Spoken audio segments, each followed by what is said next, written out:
Now we want to evaluate the integral of 3 sine squared of 4x cosine squared of 4x dx. So take note that both sine and cosine functions here have the same angle, and they also have the same, this time, even exponent. So none of the exponents are odd, so we don't need to factor out one of the functions anymore. So because we have a coefficient here 3, we can just put that outside the integral sign. So we can rewrite our given as 3 integral. And then remember, okay, let's try to recall the laws of exponents a little bit. If you have a raised to the power of m times b raised to the power of m, that is equivalent to ab raised to the power of m. So that's what we are going to do here. So our a here would be sine of 4x, and our b here would be cosine of 4x, and the exponent m here is 2. So we can rewrite that as the quantity of sine of 4x cosine of 4x raised to the power of 2 dx. Okay?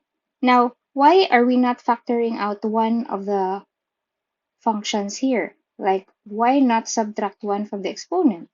Because if we factor out one of these here, so the remaining exponent of cosine 4x would be 1. And we have to express the remaining functions in terms of sine rather, and we cannot express cosine of 4x to the power of 1 in terms of sine. So what to do next? So remember, we have our double angle identity.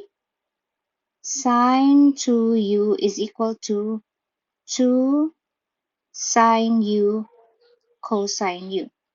But as you can see here, we have sine and cosine multiplied to each other. Both of their the angles are the same, and they have the same angle. So it kind of looks like this, but there is no 2 as a coefficient. So we can always always divide by 2 here on the left side.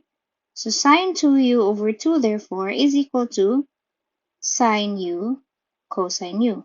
Therefore, our given here is just equivalent to 1/2 of sine of k. So our u here, the equivalent of u in our given integral is 4x. Therefore, sine 2u, sine of twice of 4x, that would be 8x. So don't be confused if I write it this way or if I write it this way, because they're just the same. Sine 2u over 2 is just equal to 1/2 sine of 2u. Okay? So therefore, this is 1/2 sine of 8x quantity squared dx. So do not put 1/2 directly outside because we still have to raise that to the power of 2. So 3 integral of, that's 1/4 sine squared of 8x dx. Or that would be 3/4. And then, so this is still sine squared of 8x. So sine 8x here is being raised to the power of 2. We don't have an integration formula for that.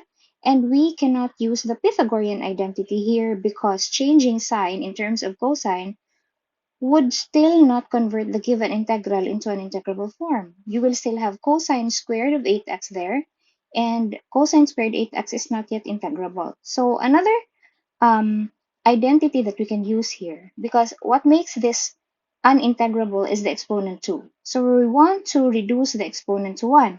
And the identity that can help us with that is the power reducing identity. So remember, cosine 2u is equal to 1 minus 2 sine squared u. If you cannot remember the power reducing identities, then you can always go back to the double angle identity. So from this, you can derive that sine squared u is equal to 1 minus cosine of 2u over 2. So see here, our u this time is 8x, which means that we have to multiply the angle by 2. So we can rewrite now our given as 1 minus cosine of 16x over 2 dx. Or that is 3/4 integral of 1/2 minus 1/2. Okay, or we can also directly put 1/2 outside. Okay, so we can multiply this denominator here by 2, so that will make it 8, and then we'll have here 1 minus cosine of 16x dx. So integrating, we have 3 over 8. The integral of 1 is x, and the integral of cosine 16x is 1 over 16 sine of 16x plus c. So you can just express your answer like that.